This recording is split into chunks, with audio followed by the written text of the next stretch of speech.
नमो अरहंताणं नमो सिद्धाणं नमो आर्याणं नमो अध्यायाणं नमो लोये सर्वसाहूणं शुद्धात्मानमनेकान्तं साधुमुक्तं मङ्गलम् वन्दे सन्द्रष्टसिद्ध्यर्थं सन्द्रष्टसप्रकाशम् मंगलम भगवान वीरो मंगलम गौतम गणे मंगलम कुंद कुंदार्यो जैन धर्मोऽस्तु मंगलम सर्वमंगल मांगल्यम सर्वकल्याणकारकम प्रधानम सर्वधर्माणां जैनम जयतु शासनम ये झाया झाणि कहि कम्म कलंक दहि निरंजनानमय त्यो परमप्रणवे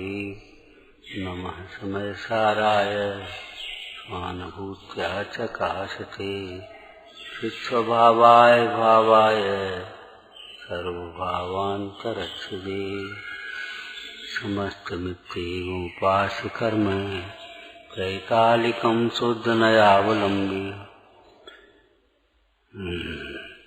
विलीन मोहरहितं विकारे चिन्मात्रमात्मानमथावलम्बे। ओम नमः। लौकिक दृष्टि से क्या चर्चा सुन रही थी? जो हानिकारक वस्तुएं हैं उन्हें छोड़ता है और जो लाभकारक वस्तुएं हैं उनकी प्राप्ति का उपाय करता है। मोक्ष मार्ग में पर वस्तु को हानिकारक और लाभकारक मानना ही छोड़ना है। मोक्ष मार्ग में पर वस्तु को हानिकारक और लाभकारक, अच्छा या बुरा, इष्ट और अनिष्ट ये मानना ही छोड़ देना।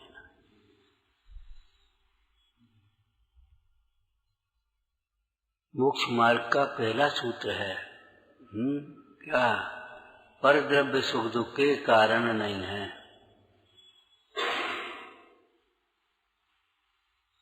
आत्मा स्वभाव से आनंदमय है। उस स्वभाव की आराधना के द्वारा ही जीव आनंदमय होता है और आत्मा की विराधना ही दुख का कारण है। अब व्यवहार नय को साथ में कहें तो क्या कहेंगे? पर द्रव्य तो निमित्त मात्र है। निमित्त मात्र है ये कहकर के क्या कहना चाह रहे आचार्य महाराज? तो भाई उसका भी विवेक रखना। अब पर द्रव्य में निमित्त मात्र है, उसका भी इस मोही जीव को कुछ भान नहीं है।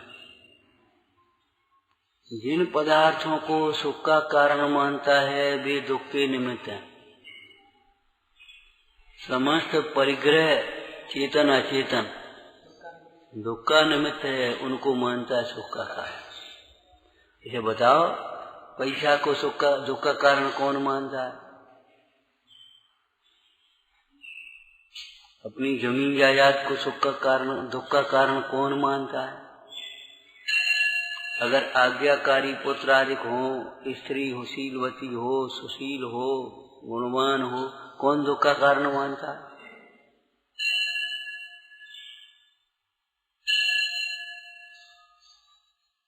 जब वे अपनी इच्छा के प्रतिकूल परिणमते हुए देखे जाते हैं तब लगता है ये दुख के कारण है।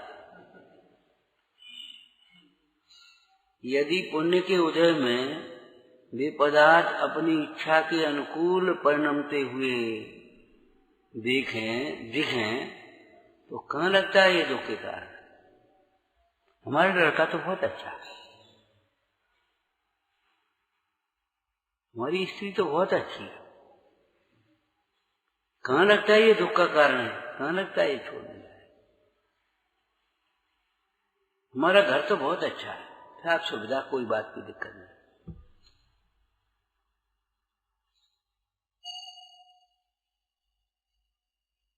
जिन वचन को सुने बिना, जिन वचनों को समझे बिना, ऐसी मोह की दशा है कि जो दुख का कारण है उसे सुख का कारण मान बैठा है। दुख के निमित्त है उन्हें सुख का निमित्त मान बैठा है। अब जिसको क्यों, उसका कारण ये है जो दुख है उसे ही सुख मान बैठा है।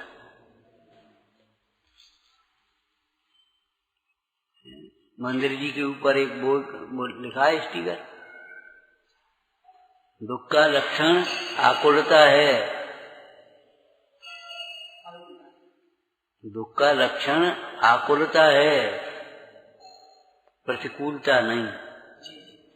सुख का लक्षण अनाकुलता है, अनुकूलता नहीं। और प्रतिकूलता की जगह आकुलता लिखा हो, जो कुछ भी हो, कोई दिक्कत नहीं, विचारना।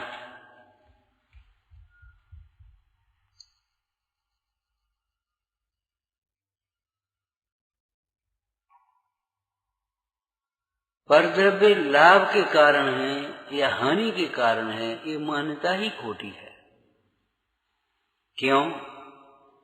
हेतु बोलो। परद्रव्य तेरे से न्यारे हैं, परद्रव्य तेरे से न्यारे हैं, इसलिए तेरे लिए सुख दुख के कारण नहीं हो सकते। जो भिन्न द्रव्य होते हैं उनमें कारण कार्य संबंध नहीं होता। कारण कार्य संबंध कहाँ होता है? इसी समय सार जी की भाषा में बोलो, जहाँ व्यापक संबंध। अब जो दो द्रव्य अत्यंत भिन्न है, तब वे कारण कार्य उनमें नहीं है, तो सुख के कारण कोई प्रश्न नहीं। अब व्यवहार न्याय से देखें तो अब उन पर द्रव्यों में सुख का कारण कौन होगा और दुख का कारण कौन होगा? कारण माने आप यहाँ निमित्त लेना। तो सुनो, वीतरागता सुख का कारण है, तो वीतरागी देवसास गुरु सुख के निमित्त होंगे। रागादिक भाव दुख के कारण हैं, तो रागादिक भाव के जो निमित्त हैं माने रागी द्वेषी जीव हैं, चाहे वो तेरे स्त्री पुत्र कुटुम्बादिक हो, चाहे कल्पना से तेरे देवादिक को मान लिया हो। रागी गुरु राग द्वेष मरकर मलिन, बनता गदा देख चिन्ह चीन, अंतर रागादिक धरे जे, बाहर धन अंबरते सने, है ना। चाहे वो कुदेव कुगुरु कुधर्म हो, कुशास्त्र हो, चाहे वो लौकिक स्त्री पुत्र कुटुम्ब आदि हो, वे सुख के कारण कैसे होंगे? जब राग सुख का कारण नहीं है, तो राग के जो निमित्त हैं वे सुख के कारण नहीं हो सकते।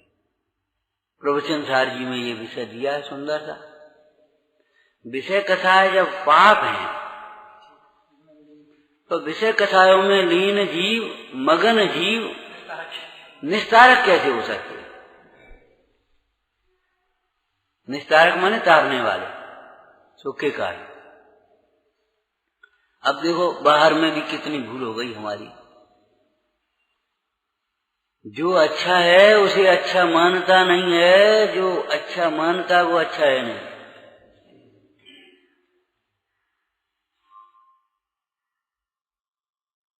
कड़वी औषधि अच्छी नहीं लगती, कुपथ्य अच्छा लगता है। अब बताओ क्या करें इसके लिए?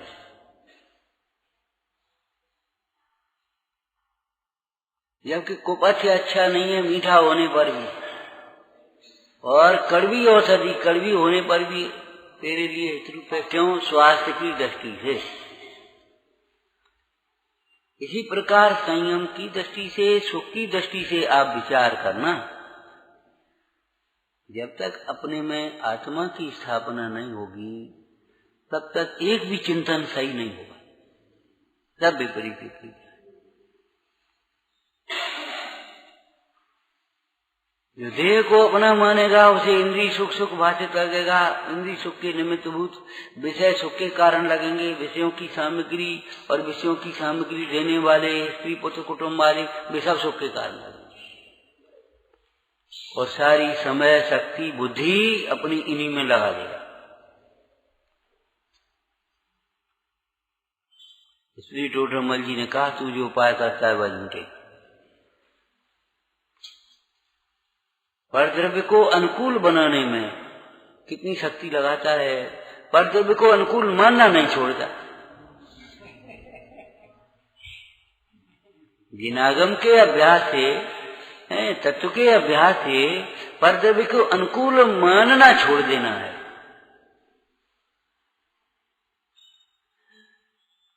अब देखो स्थूल से सूक्ष्म की ओर चले अपन। इन परद्रव्यों को हम अनुकूल मानते हैं, नो कर्म, तो वास्तव में वे परद्रव्य अनुकूल प्रतिकूल नहीं है। साता के उदय में वे ही अनुकूल जैसे लगते हैं और असाता के उदय में वे ही प्रतिकूल जैसे लगते हैं। इसलिए नो कर्म में उलझाओ मत। कर्म में अनुकूलता प्रतिकूलता देखो, वहां से यहां आ गए। अब ये कहते हैं परद्रव्य भी अनुकूल, जैसे अनुकूल प्रतिकूल नहीं है ऐसे कर्म के उदय भी अनुकूल प्रतिकूल नहीं है। कर्म साता का उदय भी किन्हीं किन्हीं जीवों को अनुकूल नहीं लगता। ज्ञानियों की बात नहीं कर रहे हम, मोहियों की बात कर रहे हैं।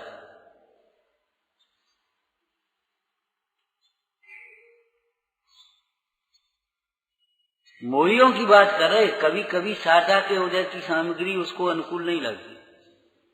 मोह है ना, मोह।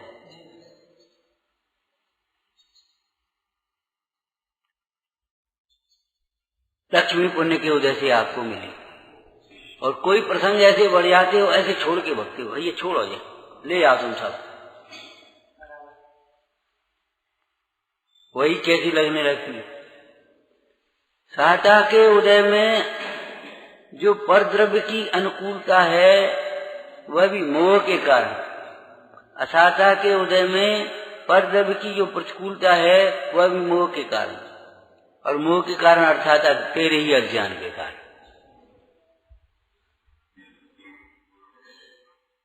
हंस करके टाल देते थे। गोपाल दास बरैयाई, पत्नी कितनी प्रतिकूल,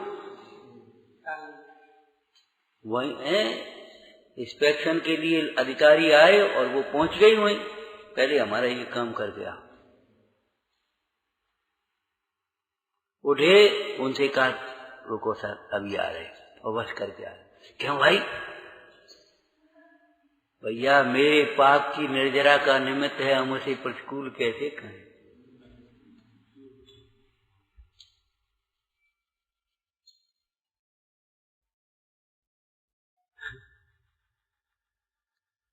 और जो परद्रव्यों की अनुकूलता है ना, वो राग को पुष्ट करने वाली है हमारी, उसे हम अनुकूलता कैसे कहें?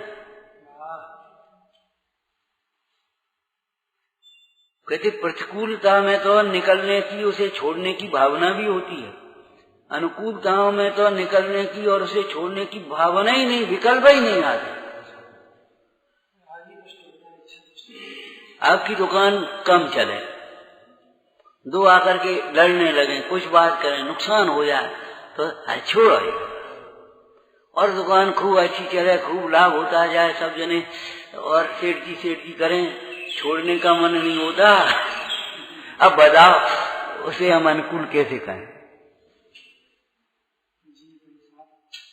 रत्नाकर वर्णी ने भारतीय वैभव लिखा, उसमें एक लाइन लिखी, प्रस्तावना समझो, अपना परिचय, कि उन माता पिता को हम से अपना परिचय कैसे दें जो जन्म के कारण हुए, फिर घर गृहस्थी में फंसाने के कारण, समझो राग के कारण हुए। राग जब अनिष्ट है तो राग के निमित्त इष्ट कैसे होंगे? हमारे लिए तो अनंत हमारे देव हैं, वे ही माता हैं, वे ही पिता, जिनवानी माता है, इतना ही परिचय हमको अच्छा लगता है।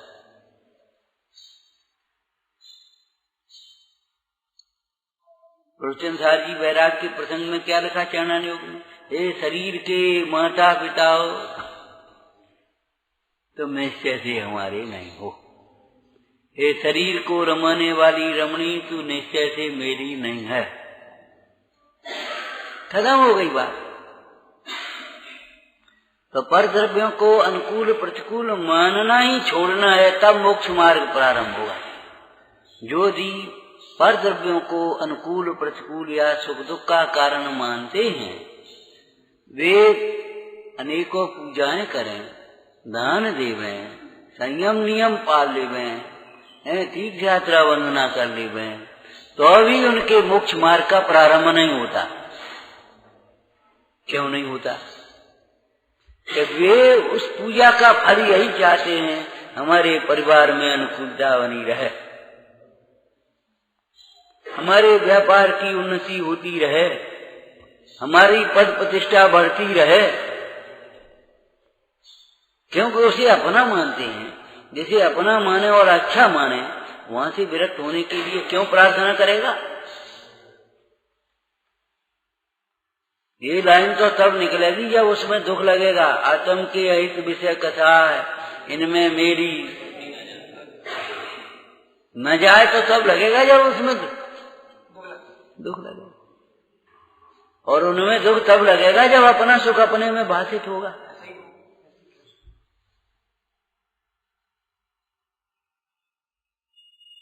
शरीर के मोह में भी घास पर टहलने जाते ठंडक लगती है, लेकिन समुद्र के नदी के भीतर से मछली को निकालकर उस घास में डाल दो तो ऐसे तड़पेगी। इस घास में भी तड़फन है, वह जल में रहने वाली मछली से पूछो कैसी तड़फन है। तुम्हें क्या मालूम, तुम तो वहां से गए गरम सड़क से तप कर दे, घास में यहाँ ठंडक, यहाँ बैठो। लेकिन जल में रहने वाली मछली से पूछो इसमें यहाँ कितनी तड़फन है। ऐसे आत्मा के आनंद का स्वाद जिसे आया उस ज्ञानी से पूछो, इन भोगों में कितनी आकुलता है, कितना कष्ट है, परिग्रह में कितना दुख है, अनुकूलताओं में कितना फंदा है।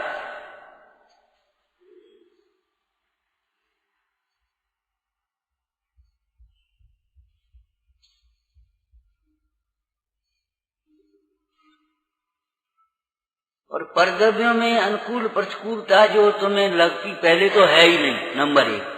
नंबर 2, जो परद्रव्य की अनुकूलता प्रतिकूलता दिखाई देती है, उसमें अंतरंग निमित्त तुम्हारे ही उस समय के कर्म का उदय है। निमित्त का ध्यान रखना, तुम्हारे उदय के बिना तुम्हारी प्रतिकूल सामने कुछ नहीं कर सकता सामने वाला। ऐसा समझो, पुण्य के उदय में अपराध करे दंड नहीं मिलता, पकड़ में ही नहीं आता, दंड ही नहीं मिल पाता।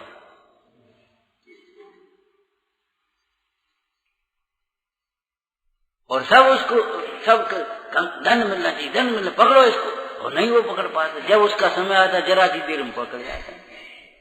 बाहर के दंड की बात कर रहे।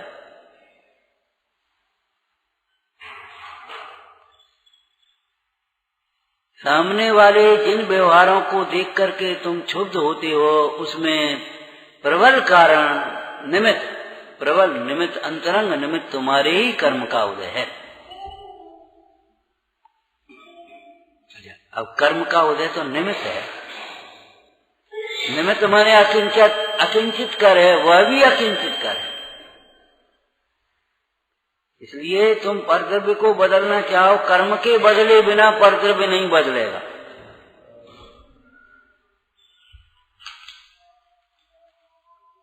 उस कर्मोदय के कर्म को बदले बिना परद्रव्य नहीं बदलेगा। और संकलितता करोगे तो प्रतिकूलता बढ़ेगी, सामने वाला भी जिद पर आ जाएगा, प्रतिष्ठा पॉइंट बना ले, नहीं मानते, जाओ तुम्हें करना हो तो कर लो।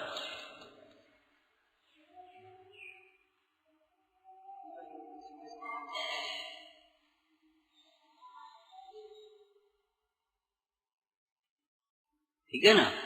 अब देखो, अब कर्म का कारण कौन है, वहां से हट करके यहां आ गए। और कर्म का कारण कौन है, तेरे परिणाम। तो अब विचार करना, परद्रव्य में अनुकूल प्रतिकूल की कल्पना करने वाला तेरा जो परिणाम है, वही तेरे लिए प्रतिकूल है।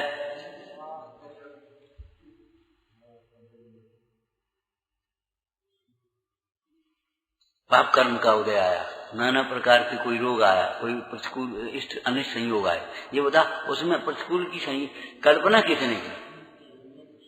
उन मुनराजों ने तो नहीं करी गौरव सर्गों में।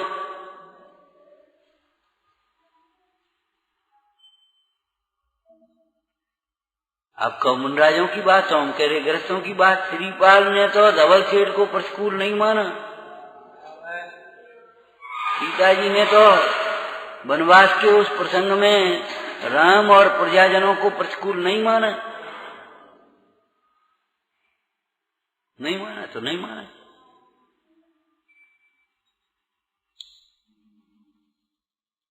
अपना धैर्य नहीं छोड़ा। सुदर्शन सेठ तो अपने शांत होकर के, आपको 3 लाइनें कही थी याद है, जैसे स्मशान में बैठे थे तैसे ही महल में बैठे, तैसे ही सूली जैसे रस्ते पर बैठे, क्योंकि वे अपने को अपने में बैठा हुआ देख रहे थे। स्मशान में भी स्मशान को नहीं देख रहे थे, हाँ महल में भी उस सैया और महल को हुआ। एक बात है तो बढ़िया।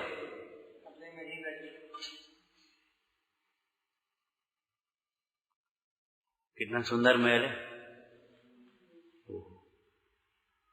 कितनी सुंदर सैया है। ये उस महल और सैया को देखा ही नहीं रहे थे। वे तो महल में भी स्मशान में जिसे देख रहे थे, उसको किसे देख रहे थे? पर द्रव्यों से न्यारे चैतन्य भगवान आत्मा। महल में भी अपने को आत्मा ही देख रहे थे, और सूली के तख्ते पर बैठे हुए भी अपने को आत्मा देख रहे थे। अब बताओ उसमें कहां से स्मशान घुसेगा, कहां से सूली घुसे, महल घुसेगा, कहां से सूली घुसेगी? विज्ञान घन।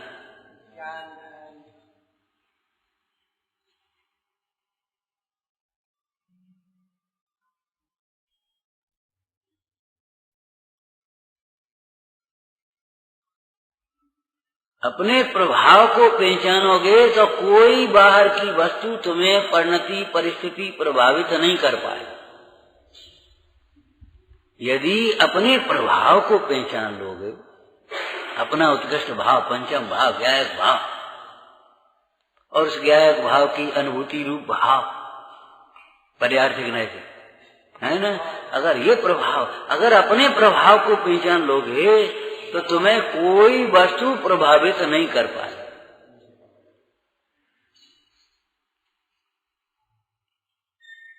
दृष्टांत बोलो। अब तो पुराने से दृष्टांत है, अब तो बोलो कम से कम। देखो राम में संतुष्ट सीता को, राम में संतुष्ट महासती सीता जी को न तो लंका का वैभव प्रभावित कर सका, न दशानन की सुंदरता प्रभावित कर सकी, न नाना प्रकार के भोग संयोग आभूषण वस्त्र आदि प्रभावित कर सके, न उनकी मीठी बातें प्रभावित कर सकी, और न भय कोई भयभीत कर सका। नाना प्रकार के जो उन्होंने, रावण ने डर दिखाया, विद्याधर था नाना विद्याओं से नाना प्रकार के रूप दिखा करके भयभीत किया उसने, लेकिन किसको भयभीत करे?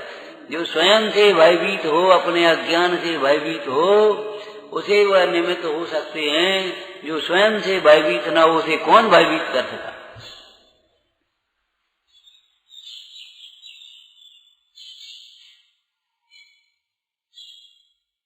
बिल्कुल 100% पक्की की बात कर लेना, सारा जीवन बदल जाए इतने में। लौकिक जीवन की बात कर रहे हैं हम। जो क्षुब्ध होते हैं प्रसंग प्रसंग पर, उसमें हमारा ही अज्ञान का कारण है, हमारी ही मूल भूल है, हमारी ही विपरीत कल्पना है। अपनी विपरीत कल्पनाओं के बिना कोई क्षुब्ध नहीं करेगा। कौन क्षुब्ध करेगा?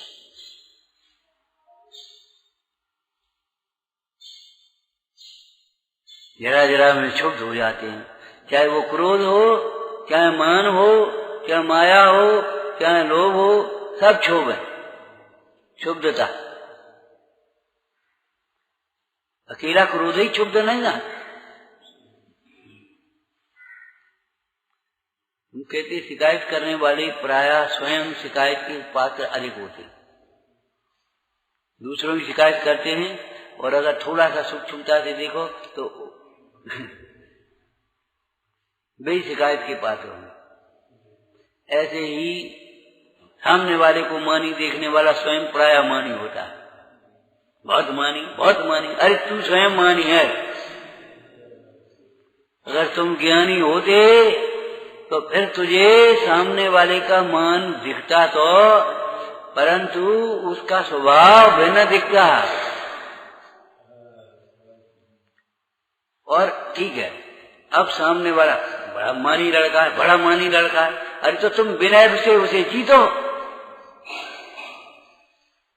भाई। क्रोध को क्षमा से ही तो जीता जाएगा, मान को विनय से ही तो जीता जाएगा। बड़ा मान अहंकारी लड़का है, सुनता ही नहीं है, 10 बार कह दिया तुझे। अरे तो तुम ऐसे, तुम मान से उस मान को कैसे जीतोगे? अगर तुम्हें मान का ज्ञान हुआ, बहुत मानी है ये जीव, तो विनय से जीतने की कोशिश करो, नहीं तो मध्यस्थ रहो। हाँ, ध्यान रखना, कर्तव्य का पालन करना ये सबसे बड़ी विनय है। समझ में आया ना? विनय खाली वचनों से ही नहीं होती, वचनों से भी होती है, काया की चेष्टाओं से ही नहीं होती, काया की चेष्टा से भी विनय होती है, परंतु मूल विनय तो हाँ सुंदर विचार और कर्तव्य पालन।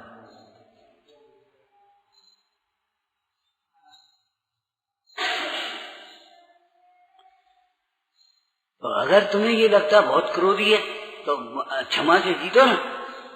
आखिर ठंडे लोहे से गर्म तो नहीं कटेगा, है? क्यों? अरे ठंडे से ही गर्म कटेगा, गर्म से ठंडा तो कभी नहीं कट पाए। सामने वाले को क्रोध करने दो, करने दो, करने दो, तुम क्षमा देखो क्या होता है। कहां तक क्षमा रखें कि जहां तक उदय है तुम्हारा, और कहां तक की बात क्यों करते हो? अनंत क्षमा चाहिए तुम्हें। सुख कहां तक चाहिए ये बताओ। एक गाड़ी में कहां तक बैठे रहे बोलो, कि जहां तक तुम्हें जाना हो।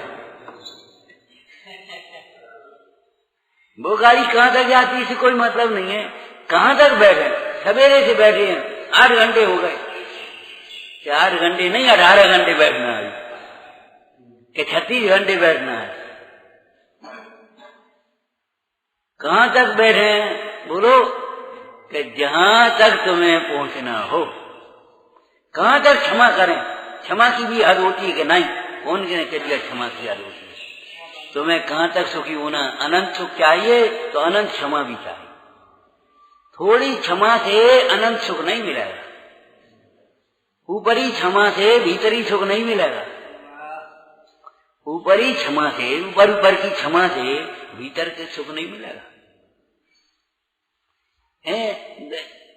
दो थोड़ी देर क्षमा करते रहे और फिर सहन नहीं हुई, सुख क्रोधित हो गए, तो फिर वो थोड़ी क्षमा से अनंत सुख नहीं मिलेगा। अनंत सुख के लिए क्षमा भी अनंत चाहिए। 6 रोटी से मिटने वाली भूख आधी रोटी से कैसे मिटेगी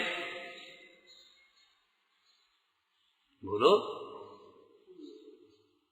कोई 1.5 अकल का व्यक्ति ये सोचे, देखो एक 10 लीटर पानी में हमने 100 ग्राम शक्कर डाल दी और मीठे नहीं, तो शक्कर से तो मीठी हुई नहीं, अब नमक डालो अपन।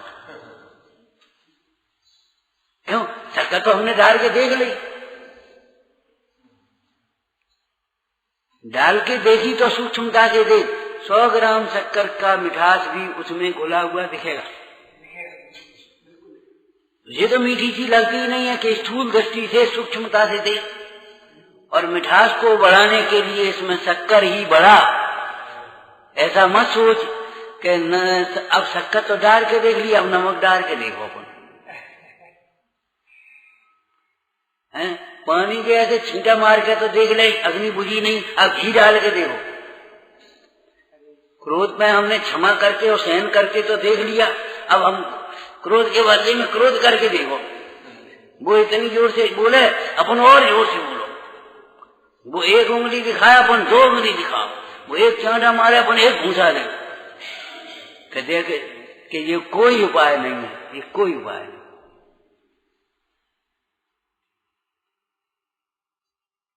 फिर क्या करना है कि जैसे उसमें शक्कर ही बढ़ाना है, ऐसे अपनी क्षमा ही बढ़ाना है, अपनी सहनशीलता ही बढ़ाना है, अपने तत्व ज्ञान का अभ्यास बढ़ाना है, जिससे ये क्षमा और सहनशीलता आदि गुण अपने आप प्रकट होते हैं, वृद्धिंगत होते हैं।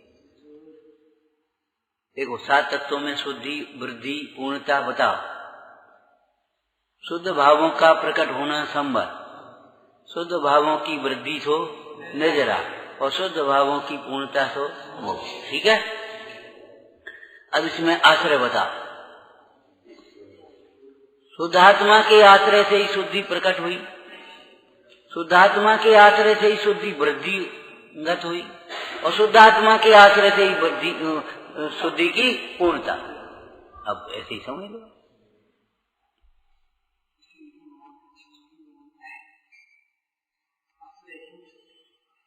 जमे रहो, बिल्कुल जमे रहो का मतलब यहाँ इस कलश में आएगा शुद्ध नयावलंबी। समस्त मिथ्युमुपास्य कर्मम त्रैकालिकम शुद्ध नयावलंबी। तीनों काल संबंधी कर्म की ओर देखो ही मत, उसको मिलाओ मत, उसमें स्थित मत हो, उस रूप अपने को मत मानो। उस कर्म को कर्म में देखो, और अपन क्या करें? शुद्ध नयावलंबी। शुद्ध नयावलंबी का अर्थ बोलो, शुद्ध नय के विषय भू शुद्धात्मा रूप ही अपने को देखो। अब त्रैकालिक घटाओ, पहले भी मैं शुद्धात्मा ही था। ये जीव कैसे सोचता है? पहले मैं बहुत गरीब था, अब मैं बहुत अमीर हो गया। पहले मैं मूर्ख था, अब बहुत बड़ा पंडित हो गया, ज्ञानी हो गया। पहले मैं गृहस्थी में था, अब त्यागी हो गया। ऐसे ही तो सोचता है। पहले मैं छोटी दुकान खरीदी, मजदूरी करी थी हमने तो, अब बड़ा व्यापारी हो गया। अरे रे, पहले भी मैं आत्मा था और अभी भी मैं आत्मा ही हूँ। इसका नाम है शुद्ध नयावलंबी। और पहले मैं क्या था, वर्तमान में क्या हूँ, आगे मैं क्या होऊंगा, ये जो संयोग की ओर से देखता है, इसका नाम है कर्मावलंबी।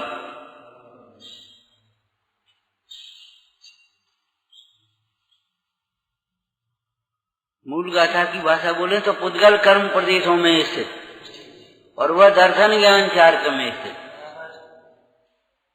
और ये आपको मालूम है, शुद्ध नय के पक्ष में आए बिना कोई पश्चात्क्रांत नहीं होता। क्या कहा? शुद्ध नय के पक्ष में आए बिना कोई पश्चात्क्रांत नहीं होता। जब तक प्रमाण ज्ञान न हो, आगम के अभ्यास से युक्ति के अवलंबन थे। प्रमाण ज्ञान का मतलब द्रव्य गुण पर्यायात्मक वस्तु का ज्ञान न हो। दूसरा शब्द बोलो, उत्पाद व द्रव्यात्मक वस्तु का ज्ञान न हो। तीसरा शब्द बोलो, अनेकांतात्मक वस्तु का ज्ञान न हो। तब तक जीव के ग्रहित मिथ्यात्व का अभाव नहीं होता। ध्यान रखना, प्रमाण ज्ञान के बिना एक शुद्ध नय की बात सुनकर के अगर शुद्ध नय का भी पक्ष करेगा तो भी वह दर्शन के हिसाब से निश्चयाभास में चला जाएगा, और अन्य दर्शन की अपेक्षा शांत मत।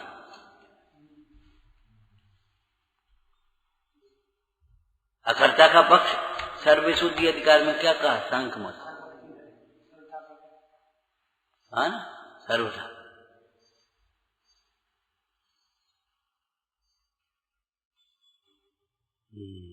विचारना। इसलिए प्रमाण में आकर के फिर शुद्ध न्याय का पक्ष में आते हैं। जैसे किसी नक्शा नवीश के पास जाओ, भाई हमारा एक मकान का एक नक्शा बना दो, अच्छा सा नक्शा। तो वो पहले पूछेगा भाई जमीन तुम्हारी कितनी है, प्लॉट कितने बाई कितने है, किस साइड से ओपन, दिशा कौन सी, पूर्व मुखी के उत्तर मुखी के दक्षिण मुखी पश्चिम मुखी, वो पूरा पूछेगा ना, पूरा प्रमाण। और फिर वह एक लाइन डाल करके और दिशा वगैरह सब लिख लेगा, यहाँ सड़क है, यहाँ गली है, यहाँ पीछे से मकान है, यहाँ मंदिर है, माने सब लिख लेगा जो कुछ भी है, माने सीमा सील कर ली उसने, ठीक है ना। अब वह सोचेगा अब आप अपनी रिक्वायरमेंट बताओ, क्या करना बोल। क्या हम सोचते हैं बाहर एक दुकान निकल आए या एक बैठक निकल आए, कोई आता जाता है बाहर के लिए, ठीक है बैठक निकल, दुकान निकला तो दुकान निकल आई। हम सोचते एक ऊपर एक ऐसा पोर्शन बन जाए बाहर से ही उसका जीना हो जाए, तो कोई आए जाए तो वहां सीधा रुक जाए, हो जाए मन रिक्वायरमेंट। अब वो सोचेगा फिर वो उसमें आए। मतलब ये है बहिरंग की भेद ज्ञान के बिना अंतरंग का भेद ज्ञान कैसे करेगा।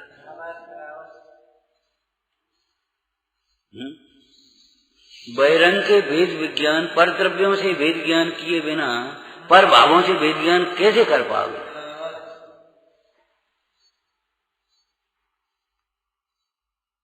अब उसने सोच लिया यहाँ सड़क है, यहाँ दरवाजा आराम से हो सकता है, यहाँ गली है, यहाँ अपनी खिड़की हो सकती है, कोई दिक्कत नहीं। अब दूसरे की यहाँ खिड़की नहीं हो सकती, अब इसमें उजाला है तो आप अपना जाल छोड़ो या जल्दी दो। मतलब ये है कि जब तक भीतर बाहर से समेटे नहीं, भेद ज्ञान न करे, तब तक ये भीतर का भेद ज्ञान कैसे होगा। प्रमाण में आए फिर व्यवहार के पक्ष को छोड़कर शुद्ध न्याय के पक्ष में आया। और शुद्ध न्याय के पक्ष में का मतलब और सरल भाषा बोल दो पक्ष को, शुद्ध न्याय के पक्ष में आने का अर्थ क्या है, शुद्ध न्याय के विषयभूत शुद्ध आत्मा का विचार करना, ये शुद्ध न्याय का पक्ष। प्रमाण के पक्ष का मतलब ये देह भिन्न है और मैं भिन्न हूं, कर्म भिन्न है और राग वो आत्मा भिन्न है, ये प्रमाण का पक्ष। और ये जो परद्रव्य वे सुख दुख के कारण नहीं है, ठीक है। ये जो मेरी परिणति में सुख दुख होता है उसका कारण मेरे ही रागादिक विकारी भाव है, ये हो गया व्यवहार का पक्ष। और ये दुख और रागादिक भाव मेरे स्वरूप ही नहीं है, मेरा स्वरूप तो सदा काल परम पवित्र परम आनंदमय है, ये है शुद्ध न्याय का पक्ष।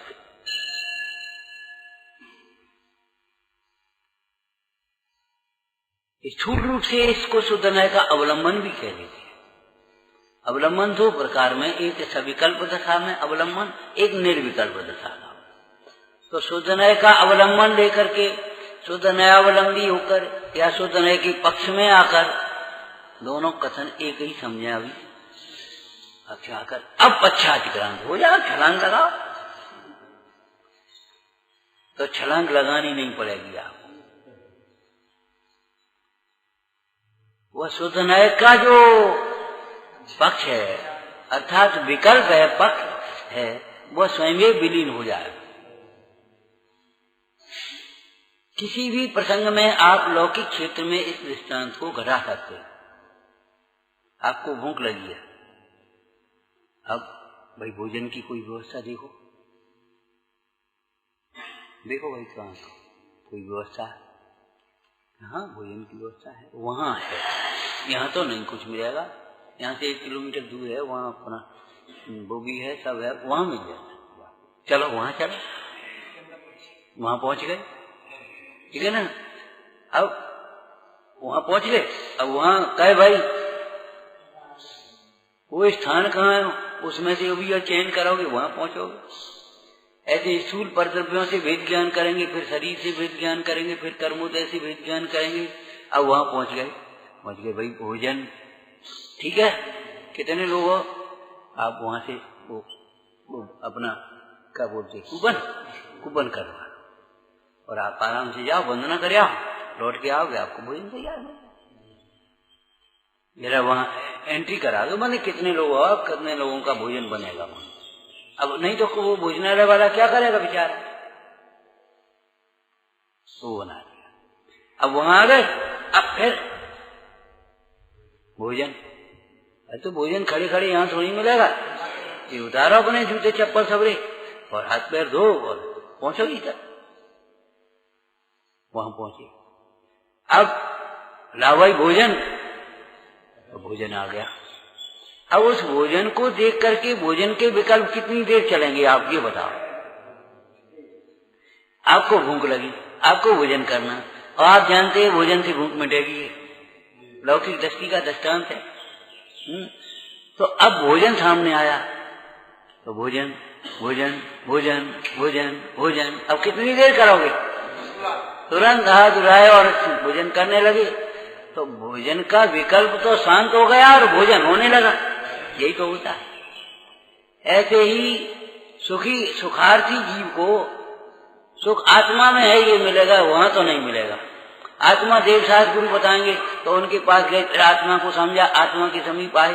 अब आत्मा आनंदमय है, आत्मा आनंदमय है, आत्मा सदा काल आनंदमय है, आत्मा तो अच्छे आनंदमय है, अनंत आनंदमय है।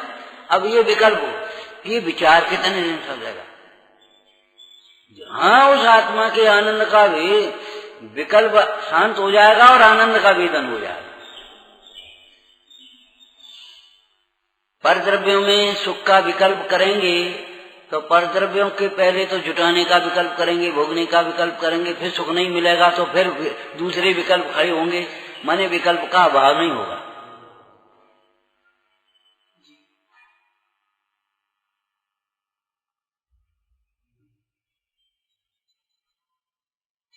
एक 144 का था, उससे पहले 142 43 पढ़ी है ना। आत्मा बद्ध है, इस विकल्प को आत्मा बद्ध एक अपेक्षा से बद्ध माने कर्मों से बंधा है, एक नए से कर्मों से खुला है, बंधा ही नहीं है। स्वभाव से देखें तो ये दो पक्षों को विचारने वाला जीव पश्चात्क्रांत नहीं होता, निर्विकल्प नहीं होता।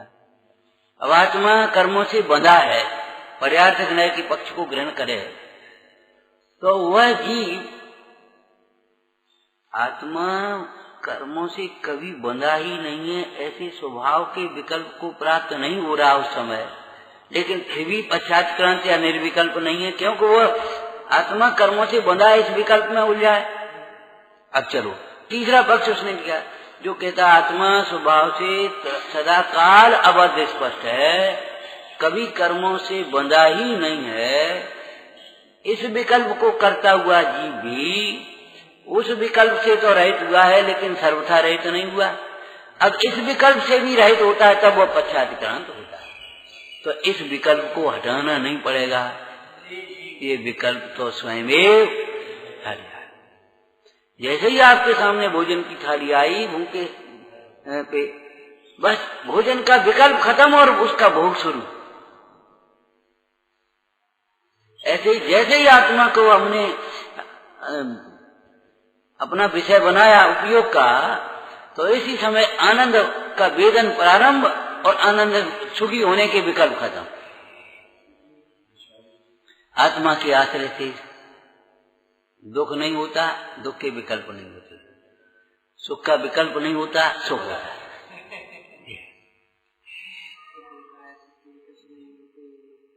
दुख में दोनों क्या, दुख के विकल्प भी नहीं और दुख भी नहीं, और सुख में सुख के विकल्प नहीं है, सुख है।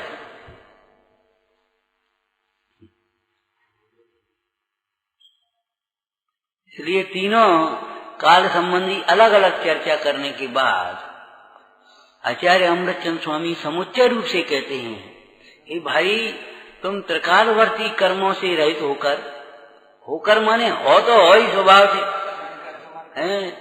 त्रिकालवर्ती कर्मों से रहित निरपेक्ष समझकर शुद्ध नयावलंबी हो। और शुद्ध नयावलंबी हो कैसा होता है? विलीन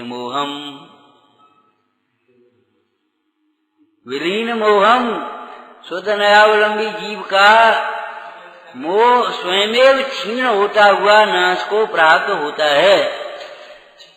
मोह क्षीण घटता हुआ नाश को प्राप्त होता है।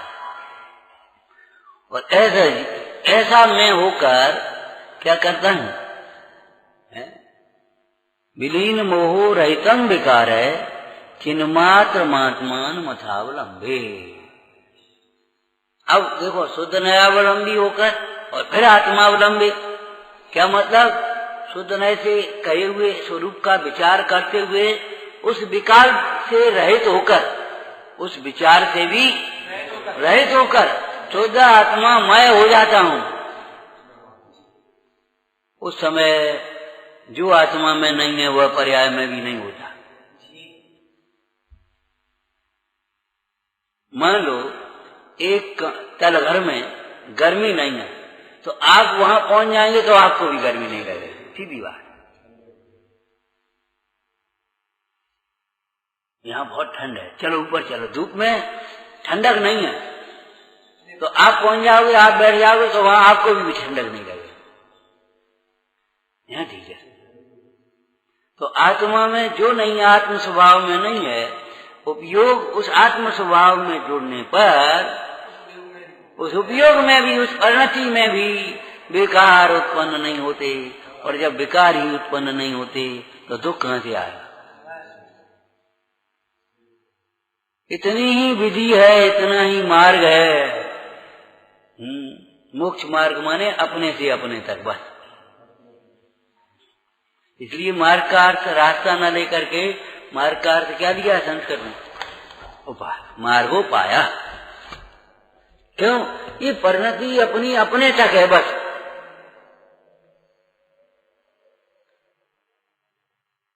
विचार सजानंदी शोध स्वरूपी अविनाशी में आत्म स्वरूप। सजानंदी शोध स्वरूपी अविनाशी में आत्म